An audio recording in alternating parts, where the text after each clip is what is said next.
Good morning, good afternoon, everyone, and thank you for tuning into this IGTV interview with The Anxious Truth, Drew. This is going to be a really good conversation with someone who is highly experienced when it comes to anxiety recovery. He has a wealth of knowledge, and it's a pleasure to get him on today, so I hope everyone can stick around. Just before Drew comes on, guys, we sold out Amazon. Can you believe it? Amazon is sold out. So I want you guys to put in the comments, have you managed to grab the book yet? If not, let me know when it's back up on Amazon, and put in the comments that you've got the book. So yeah, Untangle Your Anxiety. We sold out Amazon. This is what happens when a community comes together as one. We'll bang that drum and society will eventually listen. So yeah, thank you so much, guys. Let's continue this journey and see how well we can get it, yeah? So as we wait for Drew, I just want everyone to put in the comments, how are you feeling today on a scale of 1 to 10? Let me know.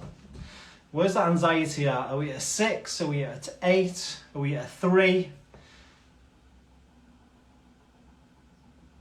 Fantastic. So I am waiting for Drew to come on. I am a little bit early, a couple of minutes early. I think he's in, actually. He's in the comments. I just saw. Let's see. Request him.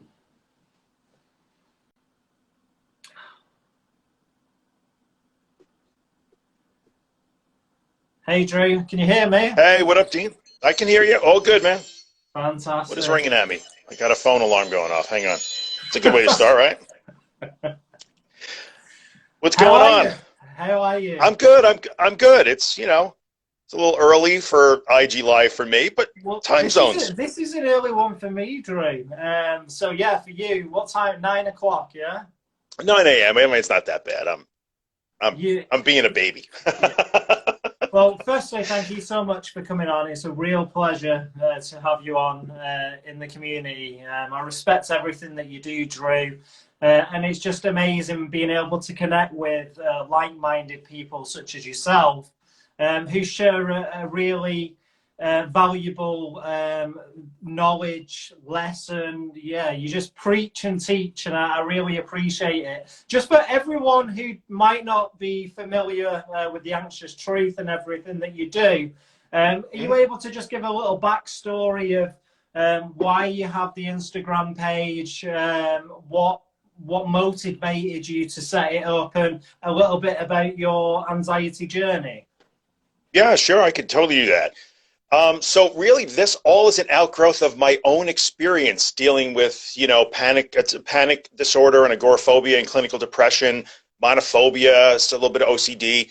As time went on over a long period of time in my life, 25, 30 years, in different periods, before I actually kind of got my act together and did the actual work and solved the problem. So while I was going through that and actually getting the problem kind of solved once and for all, which I consider myself completely 100% recovered, I got so much support and help from a lot of people online. And this was talking about 2008, in that area. So the internet looked a little different. But I made so many good friends and so many people supported me. And I got some good, cheerleading, encouragement, and good information. I just sort of felt in 2014, I said, well, I'd always stayed active in helping other people online, even during that period. But in 2014, I just said, well, you know what? I should probably pay it forward. I started a podcast. So I sat in my living room and talked to nobody, with a stupid like $4 podcast app that I had. And I just kept talking to nobody. And then nobody became somebody and more somebodies and more somebodies. And it just grew into this thing that it is now where, we're over 1 million streams and it's, a big social media community. I mean, I talking to a guy with 1 million followers, so relatively large. But and it grew into a very vibrant and engaged social media community, which I'm super proud of all these people. They're doing the hard work and sharing and helping each other. And then it turned into 2 books, and here I am. So, If you yeah, it's take been a it, hell of a journey. no, it sounds like a really roller coaster. I can imagine as well. Over, you say, how long would you say that you was dealing with anxiety for, like the anxiety disorders for? Yeah. Yeah, in my first book is called An Anxiety Story, and we'll talk about that later, but you can get that one for free. I tell the whole story. So my very first panic attack, and I'm older than a lot of you guys, was in 1986. That's And when I was it happened born. to be, yeah, there you go. So I got a couple of years on you. So 1986, first panic attack. I became a textbook example of panic attack to panic disorder to agoraphobia. Then it happened again in 1996. And then it happened again when I came off my antidepressants, and I still hadn't really solved the problem because I did take those, and I talked about that in the last few podcast episodes. When I came off the antidepressants, like the wheels fell off again, and I had to do it again, like in 2008 and 2009. So So 86 to 2009, long time. that first period, so 1986, you have your Yeah, first panic attack. It turns into panic disorder, yeah, agoraphobia. Was there a period after that where you thought that you were recovered? yeah, Yeah, twice. Well, right. once, I would say. So I read Claire Weeks. Everybody knows Claire Weeks, right? Hope and Help for Your Nerves. So I was handed that book by a psychotherapist in 1986, Hmm. and I read it twice in 24 hours because it's a short book. And I was cured. You know, I thought I was fixed. Literally within about a week or two, I stopped having panic attacks, and it's all good. Lisa says we're not old, we're experienced. Uh, Yay, true. So I thought I was cured, you know, but I learned what it was, and as soon as I learned what it was, it kind of went away. So that was the first time. But then when it came back 10 years later, I hadn't really fixed it. You know, I just like knowing was great, but and I fell into the old bad avoidance habits and all that stuff. So it was, you know, it got really ugly, and the wheels fell off, and I just went right back into it again, and it became depression and agoraphobia and all that stuff. So Was there a like a life event that kick-started it again, or did it come out of the blue? who knows? You know, it could have come. I might never know that. One day I might know, but I honestly don't know. In fact, I mean, we could probably analyze this for years, but the two times that it did happen to me, everything was going great in my life. Right. So I might never know, and I don't care if I know or not. One day maybe I will, but right now I don't know. No, It didn't no. matter. I didn't need to know why. Yeah. So your second book is the 500 pager. Is the meat and vegetable. Monster. Yeah. Yeah. Yes, it is the meat and potatoes. How long did that take you to write 25 years. Now, you know, I say that because it's the culmination of a lot of experience and research and just being a cognition and behavioral sciences nerd from way back when. I do have some undergraduate training in behavioral psychology. That qualifies me to do nothing. Let me acknowledge that. Undergrad degree in psychology doesn't do anything. But, you know, it took me a very long time. But when I decided to finally write, because people had been asking, you know, can you write a book for 2 or 3 years? And I was like, nah. And then finally, when I said, okay, I'm going to write a book because it's the most effective way, and you know, I don't tell you, you can keep doing little Instagram posts, or you could write a 400-page book. It's a way easier way to teach things. You know, it took me about, I would say, 8 months to 9 months writing and editing and all that stuff to get it out the door. About a year Yeah, when and all was said and done. I was reading. Well, firstly, I'm really enjoying the audio version that I've got. But I was reading the reviews on Amazon, and you must be extremely proud of yourself of the amazing reviews that it's got, of how well it's done, and just knowing that other people can relate to your message and are getting so much out of it. Yeah, you know, it's so funny. I tend not to be proud of myself. I mean, honestly, and this is why I kind of suck at marketing the whole thing. And I never really talk about myself in it. It's always about the message. I didn't invent this. I'm just apparently very good at explaining it and applying it. So, yeah, I guess I am. It's been, you know what I feel more than anything else when I see that? I feel like what I went through was not for nothing. Like it actually mattered. It's helping people down the end. So that's what I really like. When I see that, it's like, oh, okay, I lived this experience, I guess, for a reason. It got me here. And if that's helping other people, then yeah, I'm super happy about that. Really happy. When you said that in 2008 you were speaking on the internet and it was looking a little bit different, was that like Yeah. was that on different forums? Where were you chatting? Where were you finding like-minded people back then? Believe it or not, the early days of YouTube. So there might even be a few people watching us right now that remember those days on YouTube. So I remember I was laying in bed one night at like 3 in the morning, as I was wont to do, because I was a disaster. I was a real train wreck at the time.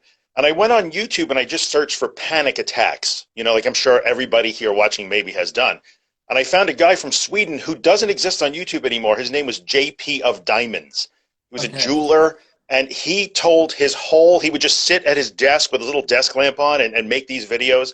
And I watched all of his videos. He explained all of his, the progression from panic attacks. I knew it all already, but I found him so interesting to listen to and inspiring because he documented his journey of getting better. And so I'm like, all right, maybe I can make a video or two. And I did. And I found my friend Billy Cross, who runs Anxiety United in the UK, and a couple other people. And we formed this little friendship. We'd all make videos and trade them with each other and comment on each other and encourage each other. And that was the beginning of this community that I built, was there on YouTube in 2008. Posting videos of me making white knuckled rides to my office doing my exposure, and I'd post the videos and my friends would be like, yeah, go Drew, and then they would post videos and we would comment and encourage them, and then we turned it into a tiny little social media network called Panic Station. It was on a platform that doesn't exist anymore. We had about 100 people, 150 people. That was cool, and it just kept going. Just kept going. So here we are now. Yeah, that's amazing. And you said that first guy that you was watching, can you see his videos now, or have they just gone off the internet? His channel is gone. One day I would love to find that guy. JP of Diamonds, that's all I remember was his channel name, and he made the most authentic, raw videos. He would just sit at his desk with his desk lamp on in his bedroom in Sweden and tell the stories of his panic attacks and his exposures and what he was doing to get better. And yeah, he's gone. His channel is gone. If I could ever meet that guy, I would shake his hand, give him a hug, to be honest with you. Because I wouldn't be doing this if I hadn't found those videos, crazy as it sounds. That's amazing, though, to hear that, because obviously 2008, that was before any of this Instagram community. So it's just amazing to hear that there was these communities in different places, that it did exist. People did want to get the message out. It's really inspiring. Yeah, it's really inspiring that. I've got a few questions from the followers. They wanted to ask a few questions. I know you like answering questions, Drew. I know they're never any trouble for you. So let me just bring it. Let me grab them up. Have you ever dealt with social anxiety, and what would you say the major difference is between social anxiety and shyness, in your opinion? I have never had personal experience with social anxiety. So those of you who hear me speak and watch me on video would probably get that. I've never had a problem with that. Mm-hmm. But from the people that I have dealt with social anxiety, and I have some social anxiety in my family actually, so I see it firsthand that way, people very close to me. I think the biggest difference between just being shy and having that actual social anxiety disorder, if you want to call it that and define it that way, is degree, right? So in the situation where somebody is dealing with social anxiety, those responses, shyness is a response, of course, like I'm shy, I'm cautious, mm-hmm. and I'm uncomfortable. But somebody who's experiencing social anxiety has a much more exaggerated response to those situations where they feel that they might be judged, or they might not be accepted, or they're doing it wrong, or they're offending people, or they're being a bad person. Their response is absolutely way exaggerated above just shyness. So I know my friends that have social anxiety would tell you right away, oh no, this is not just me being shy. I'm literally crippled with anxiety and doubt and panic and shame. I think it was Kim Quinlan on one of our group chats that said she was reading how social anxiety is probably more likely a shame disorder than anything else. So it goes way beyond just shyness. Hopefully that helps. No, I don't have personal experience though. Yeah. Yeah, but like you say, it's really interesting hearing the shame aspect, isn't it? Yeah, that seems to be pervasive across a lot of things. I think when we talk about it, it's part of the deal. I had another question. Who someone said they listen to your podcast. I think it's one of your followers. They said that knowing what you've been through with your medication journey, from your personal experience and not from a doctor experience or anything like that. If someone, the average Joe, came up to you, say in the pub, and they said, "Hey Drew, I've got really bad anxiety. I want to try medication." What would your honest answer to them be to them? Okay, that's a very fair question. I don't make a secret of my bias against medication, but episodes 145, 146, 147 of my podcast tell that whole story and why I say that. But I would never make a judgment on that, tell somebody you shouldn't or you should. It's a very personal decision. That being said, what I would probably say is, well, make sure you have all of the information. So this is, let's talk about chemical imbalance. We have stopped talking about that because the chemical imbalance theory has literally been kind of thrown away now. So you cannot hang your hat on, I have a chemical imbalance, I must fix it. Know that isn't necessarily truly known. It might be, it might not be. It is not a fact. I would say, understand the side effects of these medications, because I don't care that your doctor tells you it's the mildest one on a low dose. You are tinkering with your brain chemistry, and we're tinkering in a way that we don't really truly know. That's why people who take medication wind up changing doses, changing medications, adding a medication to counteract the result of this medication. We don't truly know. I'm not saying it can't help, but we don't truly know how they work. So just understand that you're going into an area that we certainly are better versed on than we were 30 years ago, definitely. And see us in another 30 years, probably even better. But this is not, you're not taking Tylenol. This is not aspirin. It's still a little bit of the unknown. And this is why, unfortunately, medical professionals that do treat with medication, and they have their place. I even tell in my story, when I was clinically depressed in a major depressive episode, that medication mattered to me. It lifted that depression, which was huge. I will always acknowledge that. But the cost of that, in terms of the side effects and the problems getting off it, and the things that it did, it took away panic, anxiety, and depression, but it took away a lot of other things. So just know all of the facts. And I would say, know that there's a zillion people who have done it without medication. It's possible. I was a train wreck with the medication. I wasn't panicking, but I was a train wreck in a lot of ways. And you can listen to that story in the podcast. Take away the medication, do the hard work, and I got better. It was better without the medication. So consider that there are other ways, hard though they may be.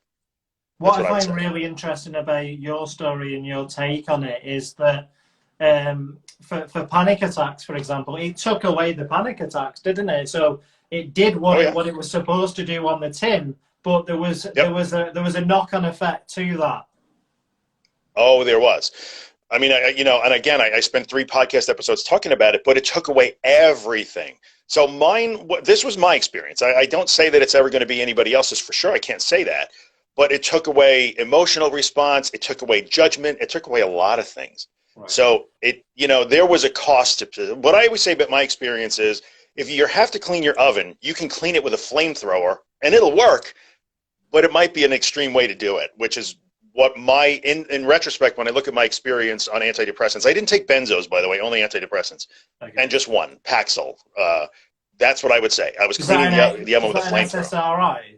It's an SSRI, yeah, it's an SSRI. It's called Cerazat in the UK. I don't know, it's called different things in other countries. It's Paxil in the US.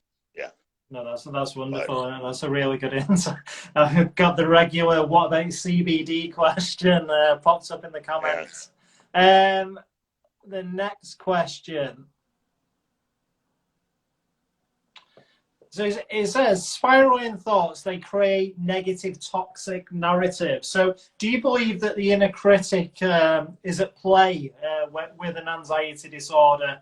Do you believe that, I know Josh, our friend, he believes low self-esteem can really have an impact on anxiety disorders.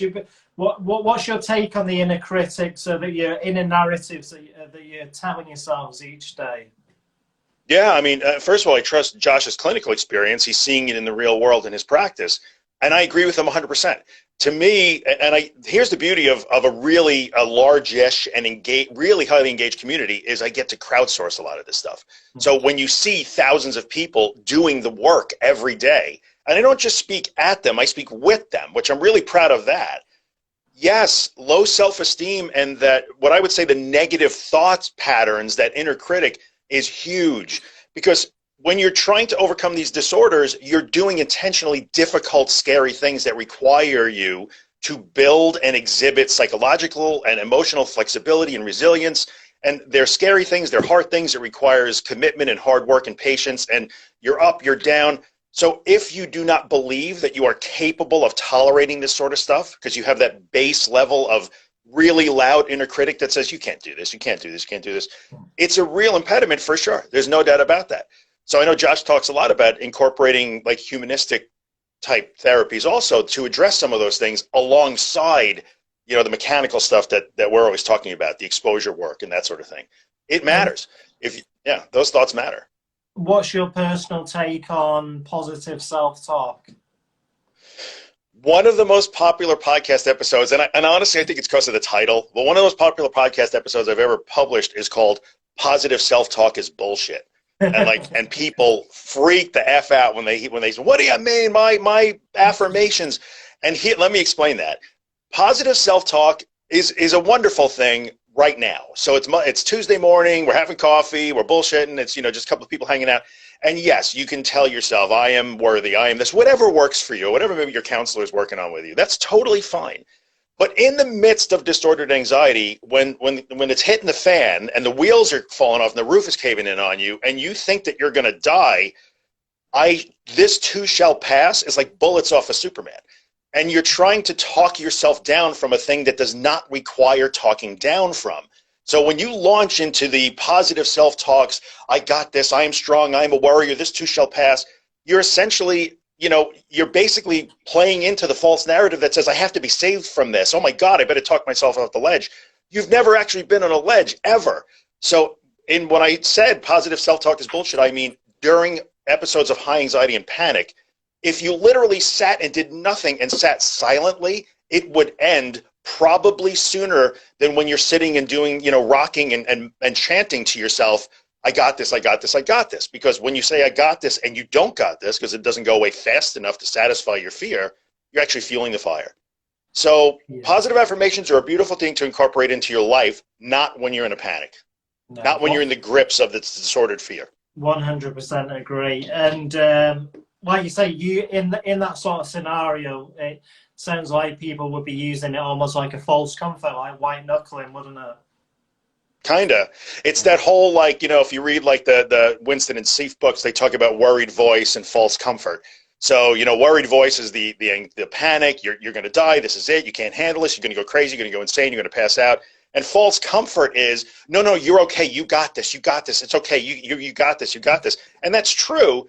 So in the end, you have to do going into that with a foundation of knowing, yes, I got this, I can tolerate this.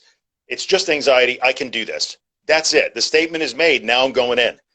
So, it's like training for athletic event. Your coach can tell you things to do during practice, but when the game or the match starts, he can't be there talking to you. You have to actually play the match. So when the panic hits or the anxiety spikes, it's time to actually play the match. You have to stop talking to it and just do it. What would your advice be towards people who say, so we know that sitting there with the panic is the best option because you have to learn to feel comfortable with feeling uncomfortable. But when they're actually in that situation, they can't stress how difficult it is. They can't stress how, even though they want to sit with it, everything's telling them to run away. The thoughts, their irrational minds, running at 1,000%, and all they want to do is run away. Never mind, just sit with it. What advice would you give to them, especially at the initial stage of trying to go head to head with the anxiety? Yeah, when somebody says, I know that you're telling me to do this, Drew, and I get it, I logically get it, but I just want to run. This is so hard. My response is, yes, it is really hard. This is not an easy thing. And if people are listening to me or they're following your content or Josh or any of the folks that sound like us, they are hearing us say things that seem counterintuitive. They're very scary, and that's true. That fear is telling you to run and save yourself. But every time you give into it and you do run, you think you saved yourself. You are literally rewarding your brain for giving you the wrong alarm.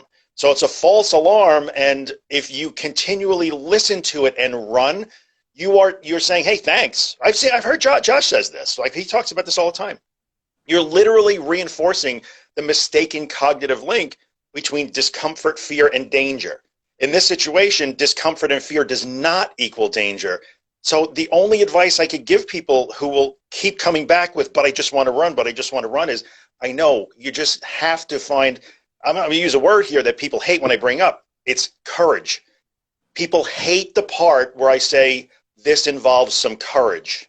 You have to be courageous because in your head, I fully acknowledge you are literally facing certain death, incapacitation, insanity, whatever you think it is.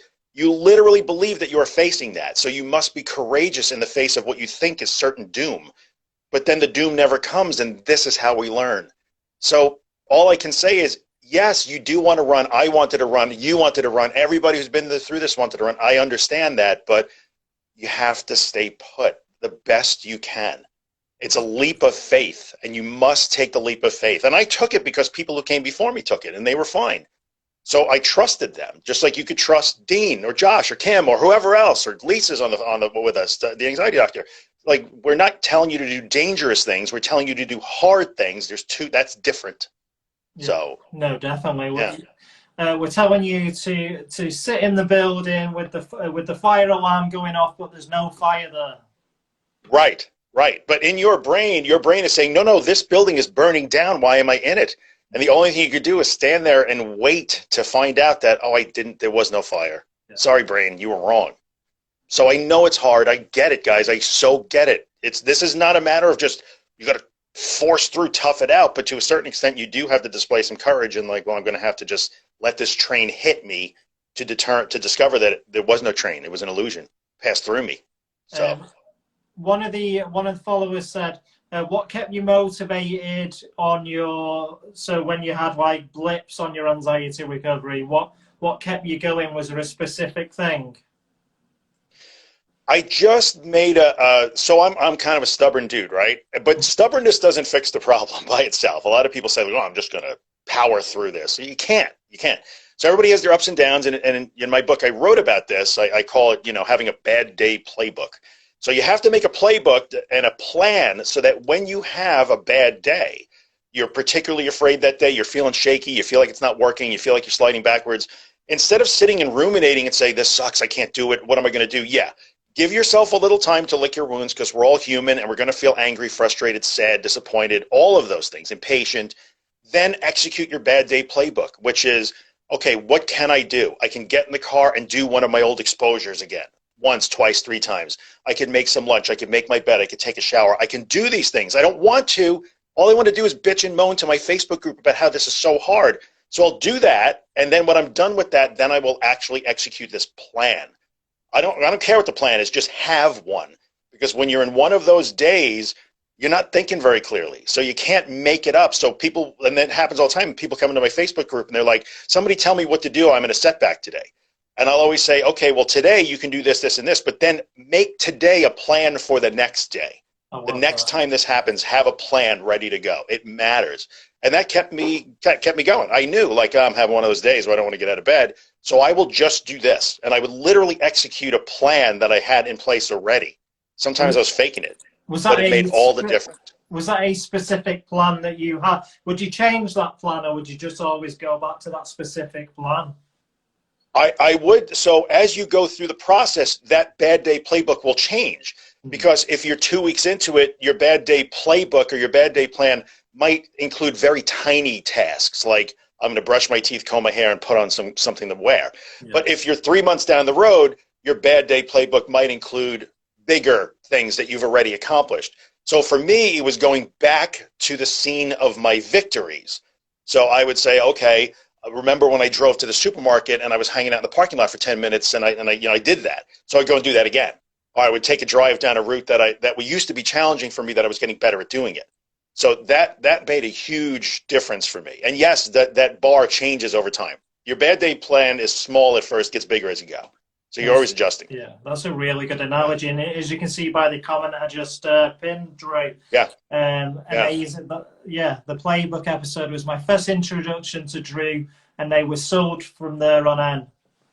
I've got a couple more questions, Drew, before we let you go. Sure. And absolutely. Let's have a quick look.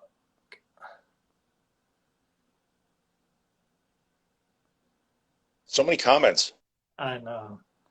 Love it. So much love for you, Dre, but I'm sure you get this every day, each and every day. Okay. And that's just for me and Josh. Yeah, but I get jokes from you guys too, so it's all good. Someone said they just want to tell you that they found your page and you literally saved them from a really bad period in their life. That's great. I'm glad it was helpful. You did it. I didn't do anything. I'm just a messenger. Would you ever encourage the help from a support worker for panic disorder? Sure. Hey, Rachel. I see Rachel all the time. I like Rachel. So I guess I'm not sure, Rach, what you mean by support worker. I know there's very different definitions of that. Here in where I live, we have things called peer support workers, who are people that go through some basic qualifications. Like tomorrow I could qualify to be a New York peer specialist, Right. in the state of New York, because I lived the experience. So now I can actually provide support for people who are living it now, so you become kind of a peer guide. Never a bad thing. So if you're talking about like professional therapists, then yes, I'm a huge fan of that, as long as you find the right therapist who specializes in treating anxiety disorders. A giant fan, always. If you're talking about like those kind of emotional support or peer support people, yeah, it's a good thing. You just have to make sure that the support person doesn't become a reassurance and soothing person, Yeah. which is a common mistake with this. Like, and here's news. People who are going through these things wind up picking support people accidentally anyway. So even if you don't hire somebody who's doing that for a living, you wind up relying on a friend, a family member, your husband, your wife, your mom, your dad, whoever.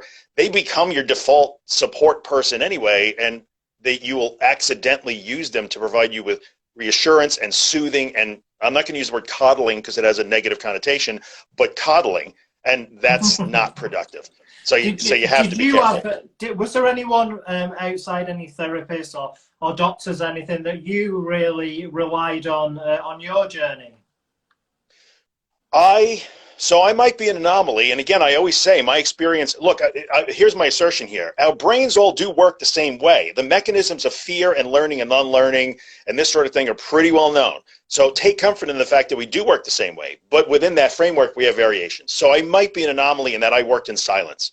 Right. When I had to do what I had to do, I basically told the people in my life, I'm going to do some stuff now that is going to look weird because I'm going to intentionally look to you. It's going to look like I'm sort of torturing myself. Please don't ask me how I'm doing. Don't ask me this was my thing. Don't ask me how it went. Don't ask me how I'm doing. Don't ever ask me how I'm feeling. I was adamant about that. Don't ever ask me how I feel. I don't care how I look. Don't ever ask me how I feel. And they were good. They respected that, even though I know it was hard for them sometimes. So no, I cut that off, but I'm a little extreme in my approach. I get that. When I needed it, I said, if I ask you or I want to tell you, then we can talk about it. But otherwise, you're going to have to just let me be. And I knew I had to do that because otherwise it would have become, oh, this is so hard. I was so scared. It felt like this. My heart was pounding. And those are not productive things to do. I knew I had to stop speaking my fear out loud. You have to stop speaking your fear out loud all the time. Sometimes. We all need to. But that cannot be the regular thing. So no, I didn't really do that. I cut it off. And then I reached out when I needed it. And I had good people. They were there. That's really interesting what you said, because I'm guessing the question comes up on your platform as well, but we get asked a lot, how do we support, so we're not going through an anxiety disorder, but how do we support a loved one who's going through an anxiety disorder? And just listening to what you said there, it just sounds like the best advice would be to listen, because like you said, you was telling your family and the people around you, listen, I'm doing this my way, and respect this. And luckily enough, the people around you did respect that. So would your advice be to listen, to try not to fix it, to intervene? What advice would you give for someone whose loved one's going through it? Yeah, it's a good question. And, I'm super thankful. In my community, my platform, I have a lot of family members and friends and partners who do reach out and say, oh, I'm here for my son, I'm here for my daughter, I'm here for my husband, my girlfriend, whatever, which is so great. I love when those people show up. I actually did a few podcast episodes on that. How do I talk to my family about my anxiety? I did a 2-part one that says someone I love has anxiety problems. What do I do? So you can check my podcast for those. But in general, the advice I would give, friends, loved ones, family members is you have to become a cheerleader and a supporter and an encourager. So your partner or son or daughter or grandchild or whoever it is, your best friend who's going through this, is trying to learn that they are resilient, they have emotional and psychological flexibility, and they can handle these things, and they don't have to keep hitting the panic button, the eject button every time they feel badly. They are learning how strong they are. So your job is to never try and soothe them. It's okay. Nobody understands. It's okay. Come over here. Sit down. I'll go to the supermarket for you. When you love somebody, you don't want to see them twisted and suffering that way. I understand that. But the best thing you can do to somebody is to acknowledge, I hear that you are really afraid, but I know that you're capable of doing this. You know you're doing the right thing. I know you can handle this. Not you're going to be okay. They have to learn that they're going to be okay. Sometimes we have to tell each other that we're going to be okay. I understand that. But the best thing to do is to encourage that person, you can do this, and you will teach yourself that you are going to be okay. If that makes sense. That's what I would tell people to do. Become a cheerleader and an encourager. Yeah. And I love what you said about, don't be going to the shop for them. I really... Yeah, that's the word, which I know a lot of people you want to do. I mean, look, if it was one of my kids or someone that I love, of course you want to do that for them. You want to tell them it's okay. You want to protect them from feeling that bad stuff. But in life, whether it's disordered anxiety or any other problem, we learn from the hard stuff. So just the same way that parents don't want to be helicopter parents, we can't really be helicopter husbands, wives, partners, friends, colleagues, and coworkers. You have to let people learn. And the stronger they get, the better your relationship with them should be. Like, I want everybody to be super strong and resilient and all that stuff because it makes us all better.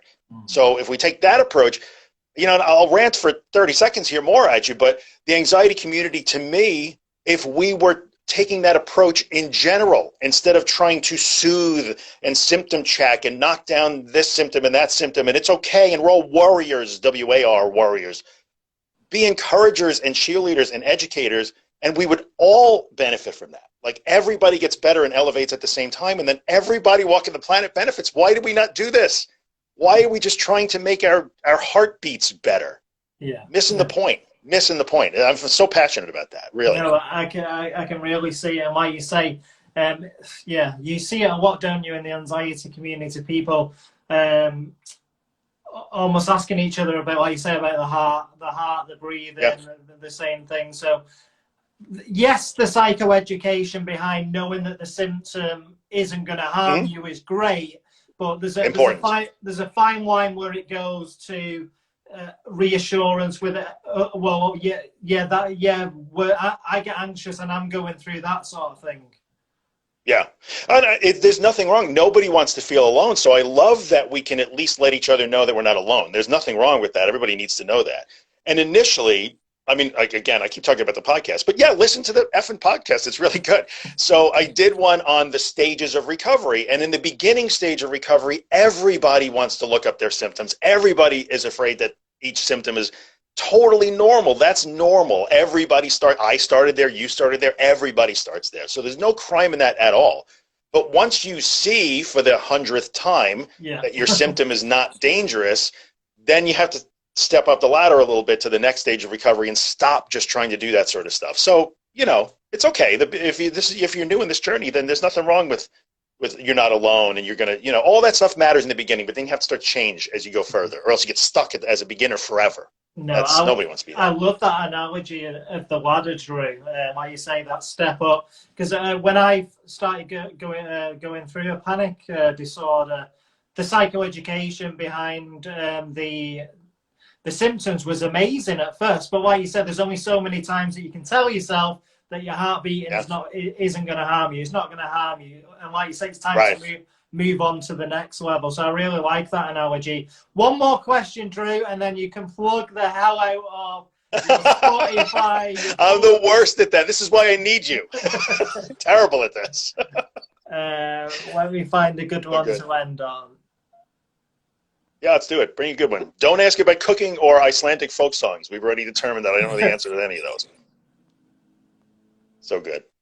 You guys are awesome for hanging out at early in the U.S. or wherever you guys are. Thank you.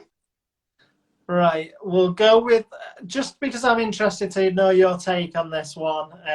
Okay. How effective is practicing mindfulness each day? Super effective, like crazy off the charts effective, because mindfulness, all right, so hang on a second. How do I want to say this? mindfulness is a tool in recovery. Mindfulness is not recovery, right? So this is a thing I have to point out all the time. Mindfulness is not recovery. Meditation is not recovery. No one thing is recovery. So for me, here's the best example I can give you of mindfulness. When I was doing my work, I had made what I called my morning routine. It's a thing I wrote about in my book. I call it the morning effect. I started every day. We talked about this, I think, on our Instagram last week.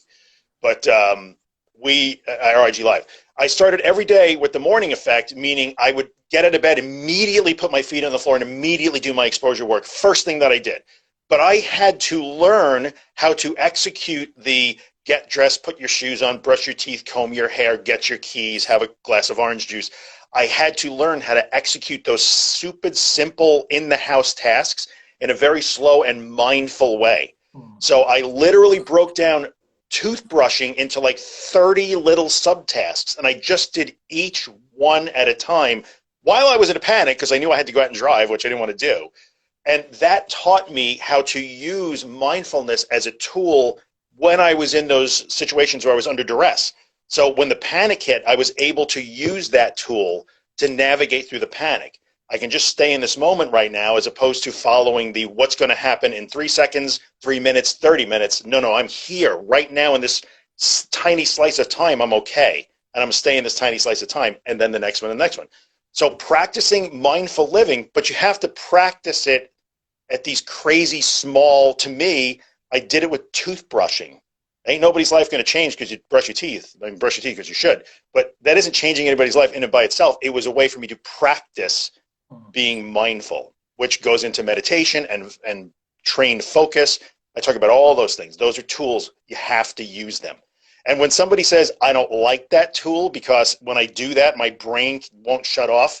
You practice those tools and you suck at them to start, like I suck at this guitar to start, but you practice them. So people who say, like, I can't be mindful, I can't meditate because my brain just won't be quiet. Of course, that's why you try to meditate, to learn to get better at that. So a lot of people resist those tools and like, I don't want to do that. It makes me uncomfortable because then I hear my thoughts. Yeah, you got to hear your thoughts. You got to. Running from them has got you where you are now. So mindfulness, do it. Would you say panic attack exposure is a form of mindfulness? I would say that that's a really good question, chicken and egg thing a little bit. But I think I was able to use the tools of mindfulness during my exposure to panic and anxiety spikes. And I know that a lot of folks, like therapists who engage in ERP, one of the big tools for the RP part, exposure and response prevention, the RP part is mindfulness is a big part of the response prevention part. So you want to follow your compulsions. If you're an OCD person, you want to engage in them. No, I'm going to come back to the present moment right now. In this moment, I do not have to do that. I'm free in this moment. So yeah, it's all tied together. I don't know if panic attack exposure is mindfulness or you use mindfulness during the panic attack. It's a good question. Really good question. Yeah, I literally just thought of the question. Then when you were speaking about it, I was like, well, you're exposing yourself to the symptoms and you're not future planning, you're not stuck in the past. So is it a form of mindfulness? Maybe. Yeah, could be. Yeah, so Drew, where can everyone find you? I want you to tell me exactly what channel they can find you on Instagram. Sure. Are you on YouTube? Are you on Spotify? If so, what do they need to search and where can they find these amazing books? Okay, so here on Instagram, the.anxious.truth. There's periods between the words. You can follow me there, and I put a lot of content here, so you'll see me here. That's great. My website is theanxioustruth.com, and on the website are links to all the things. My Facebook, my Twitter, I'm not that active on. YouTube, so on YouTube, I haven't been terribly active on YouTube. The podcast is also on the website, so you'll find all the places. The podcast is called The Anxious Truth, so wherever you like to listen to podcasts, you can find it just by searching that. I'll come up. It's pretty popular, so I'll come up right away. On YouTube, I have been putting old podcast episodes on YouTube one every day, so we're up to like 110 now of 149 podcast episodes. So in another month or so, we'll be caught up, so you can listen to the podcast on YouTube also. And all the links to the books. One thing that I do want to say is, so there are 2 books. One is called An Anxiety Story. That's just my personal story. I give that one away free. So if you go to an anxiety story on my website, you could download it as a free MP3, or you could get it as a PDF. I don't care. You can have it. Or you can go to Smashwords and get it at Name Your Own Price, which is $0. It's fine with me. Don't pay for that book. And then this book, which is called The Anxious Truth. This is the recovery guide. That's also on my website. You can get chapter 1 as a free PDF and chapter 1 as a free MP3 if you want to check it out. And one more thing. If you go to theanxioustruth.com/workshop1 on April 17th, I'm going to do a 1-hour free Anxiety Recovery 101 workshop. Sign up for it. It's free. It's nothing. I'm going to take you through all these steps in an hour. I can't solve your problem in an hour, but I can point you in the right direction, right? So it's theanxioustruth.com/workshop1, but I'll be posting about it here on Instagram. So is that up? Is that up on the website now? It is. If you go to theanxioustruth.com/workshop1, you'll get redirected to the webinar page, and you just put in your email address and sign up. And it's on April 17th at noon Eastern time, so you got plenty of time to prepare. And we're going to do an hour where we just walk through these modules of this is the way you have to go, because everybody wants to ask, how do I overcome this? You have to know some stuff. So I'm going to give you an outline of the stuff that you kind of need to know. So everybody's welcome to join. No cost, no nothing. Yeah, we'll do some story swipe ups as well on here, so everyone, so we can just direct it to this. So that just leaves me to say thank you so much, Drew, for taking the time out, especially so early. Thanks for everything, obviously, that you do in the community. It's been a pleasure to get to know you, and yeah, I just love the journey, the community within everyone who's helping each other, how we've connected as well. It's just a really nice thing, and long may it continue. Thank you, Dean. I appreciate you taking the time and having me on. It was great. We'll do it anytime. Yeah, brilliant. Thank you very much, Drew. Enjoy the rest of your day. All right, guys, take care. Thanks for coming by. Take care.